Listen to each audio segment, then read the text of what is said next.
Hallo. Hallo. Schönen guten Tag.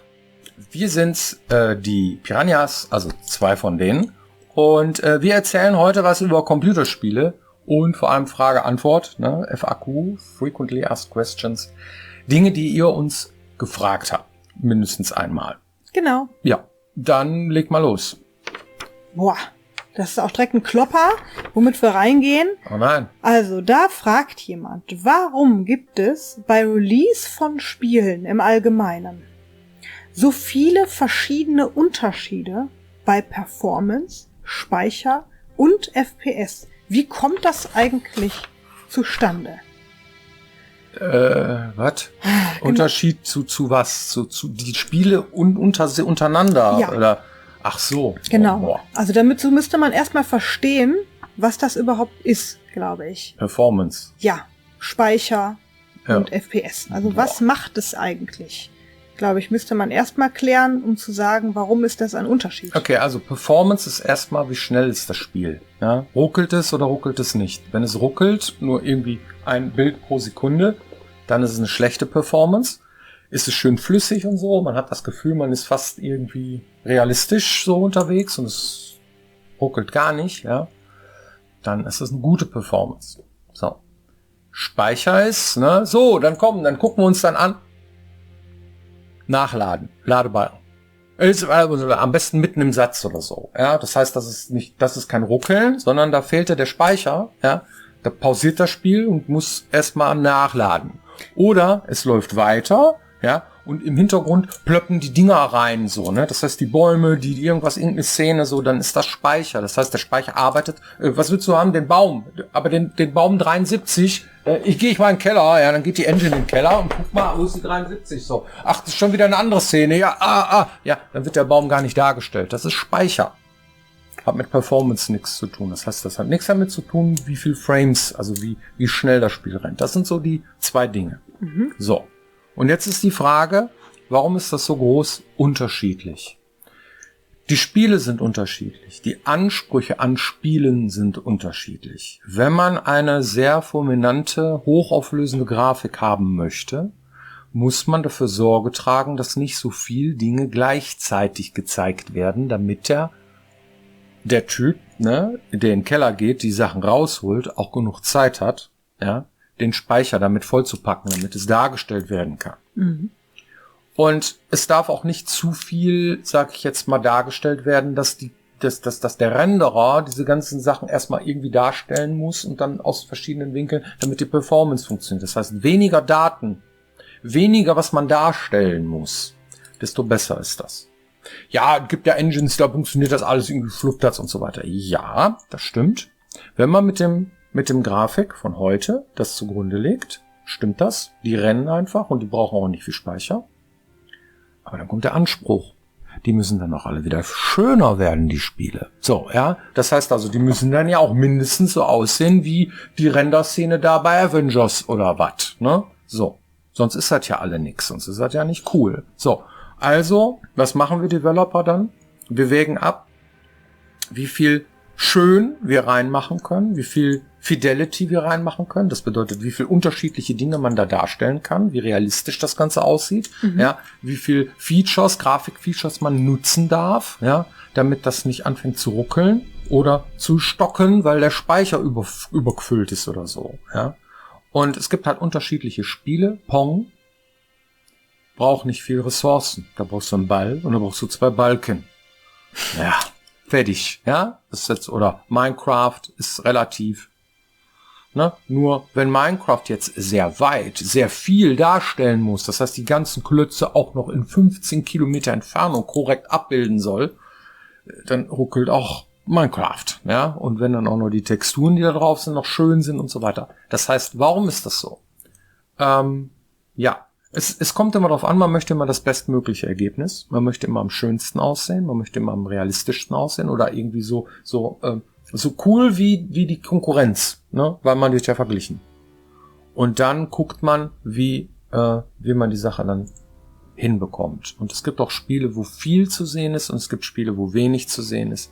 Ein Open-World-Spiel hat meistens das Problem, dass es irgendwie alles können muss, dass es alles sehr schnell, sehr fulminant, sehr üppig und so weiter darstellen soll. Und auch, und dann ist das halt so, dass einige Spiele halt ein bisschen schneller laufen und andere eben nicht. Kommt drauf an, wie viel man darstellt. 2 Sachen fallen mir noch ein. Das eine ist, häufig fallen Speicherprobleme oder Performanceprobleme auch relativ spät erst auf, weil verschiedene Daten erst relativ spät ins Spiel kommen. Das heißt, du kannst zwar vorher ganz gut raten und denken, ey Mensch, funktioniert ja, wir haben zum Beispiel die kotzende Katze gebaut. Die kotzende Katze ist ein Bild einer Katze, was bei uns oben im Editor läuft. Und je nachdem, in welcher Szene du bist, ist es irgendwie eine kleine, süße, kuschelige Katze, eine kritisch guckende Katze oder so eine fiese Katze, so wie bei Doom damals. Und die zeigt dir an, funktioniert's noch oder hast du hier übertrieben irgendwie? Und dann kann man sich so ein bisschen orientieren.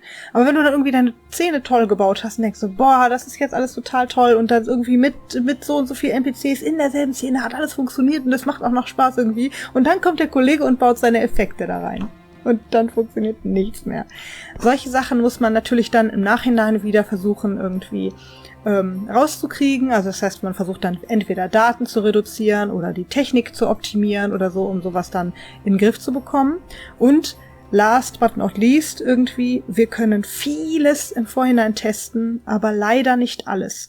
Das heißt, einige Grafikkartenprobleme zum Beispiel sieht man als Entwickler vorher nicht, wenn nicht alle Grafikkarten irgendwie auch hinreichend getestet worden sind. Und manchmal hat man dann zum Beispiel Probleme, die man vor Ort irgendwie gar nicht reproduziert bekommt, obwohl da draußen irgendein User ist, der dieses Problem hat. Das kann zum Beispiel ein Zusammenspiel sein zwischen Motherboard, Grafikkarte und verschiedenen Komponenten des PCs, die der jetzt speziell hat, die man vor Ort aber gar nicht hat. Und da muss man erstmal herausfinden, welches Zusammenspiel führt denn überhaupt zu welchen Performance-Problemen und solche Sachen.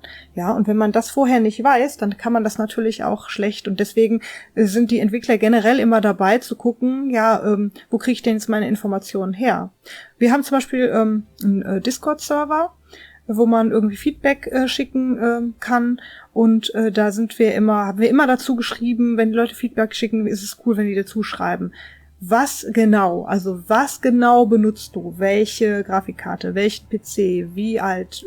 Was genau hast du gleichzeitig im Hintergrund laufen? Vielleicht stört das ja noch parallel das Spiel. Mach das mal alles aus. Und was hast du genau getan, in welcher Situation, dass der Fehler aufkam irgendwie? Ist das immer so oder ist das nur in einer bestimmten? Und je detaillierter man irgendwie beschreiben kann, wann Probleme auftauchen, desto eher kommt man natürlich auch ran, diesen Fehler dann am Ende wieder rauszulutschen und gegebenenfalls wegzupatchen. Und dieses Problem haben alle Entwickler mit allen Spielen gleichermaßen, es sei denn, sie machen Pong.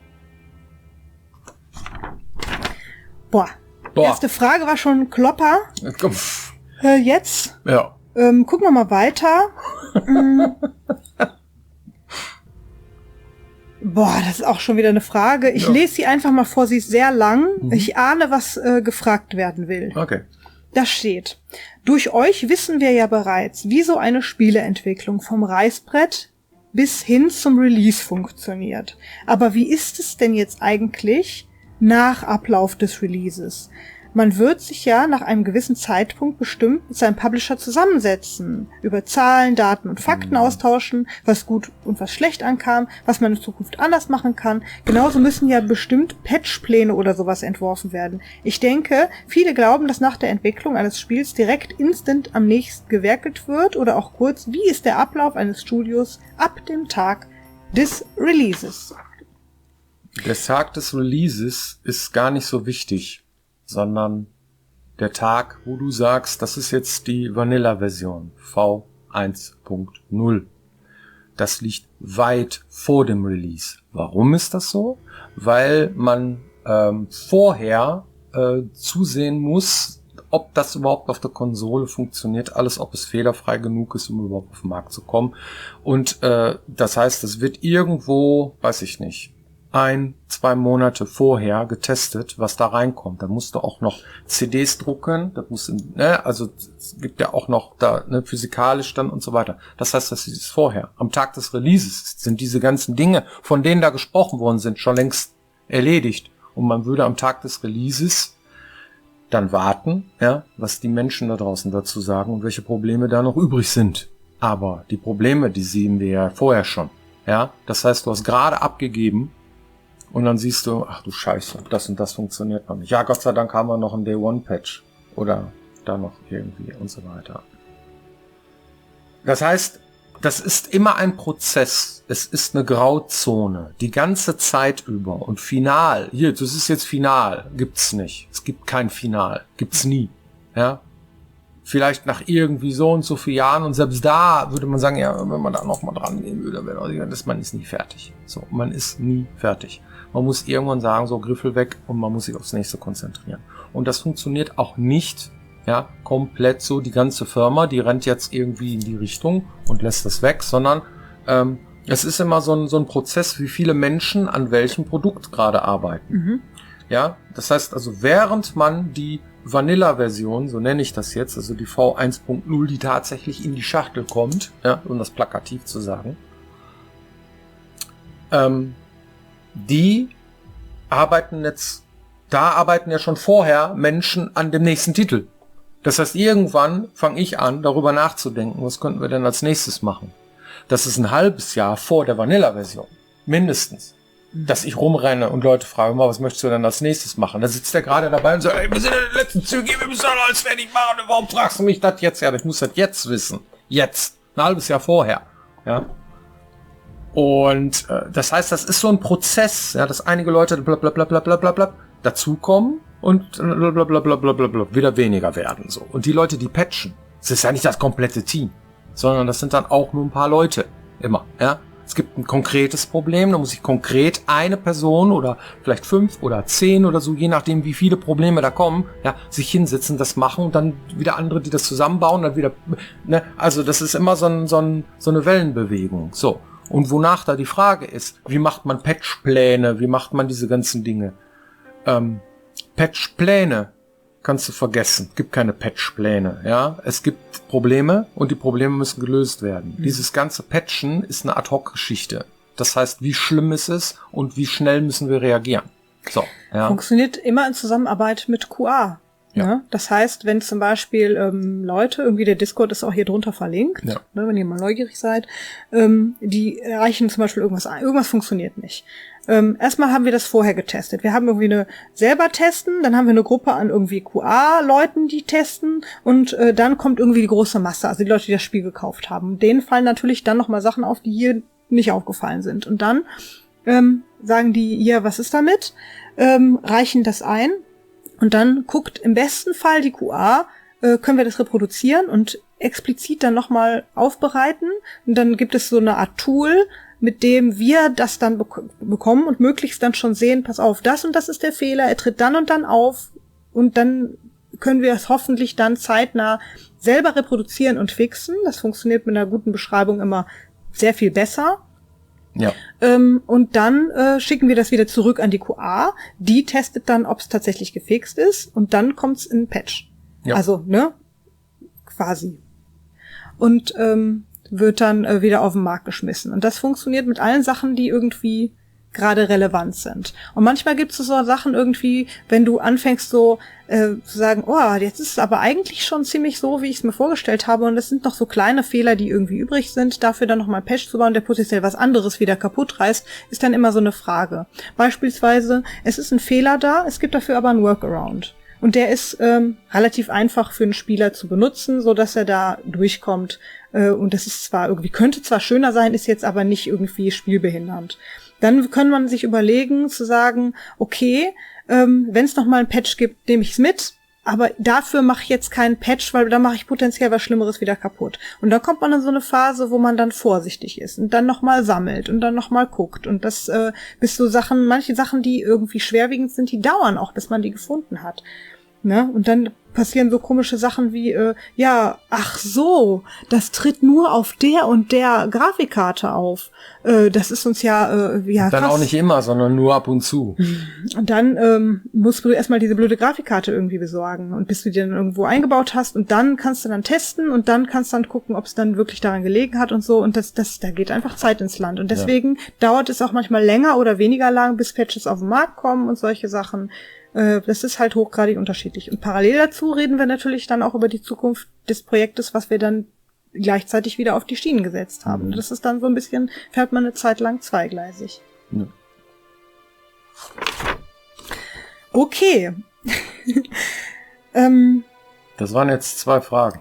Das waren jetzt 2 Fragen, aber Leute, Ja, es ist halt auch manchmal kompliziert. Ja, aber vielleicht beantwortet das ja auch ein bisschen mehr noch Zwischenfragen, die dann auch noch eine Genau. ne, so.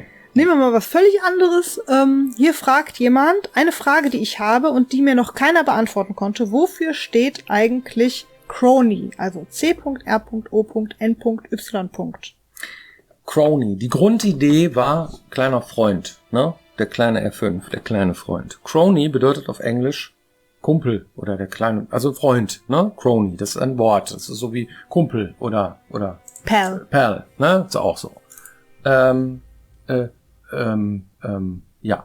Und das U4 ist ein umgedrehtes For You, ne? Dein Freund, für dich, so, ja. Das war so eine Grundidee, so U4. Und dieses C.R.O.N.Y.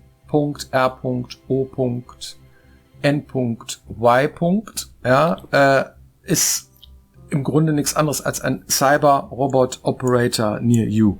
Was bedeutet das? Cyber bedeutet, das ist ein Gerät, was im Cyberspace auch verlinkt werden kann. Ja? Robot, liegt auf der Hand, ist ein Roboter.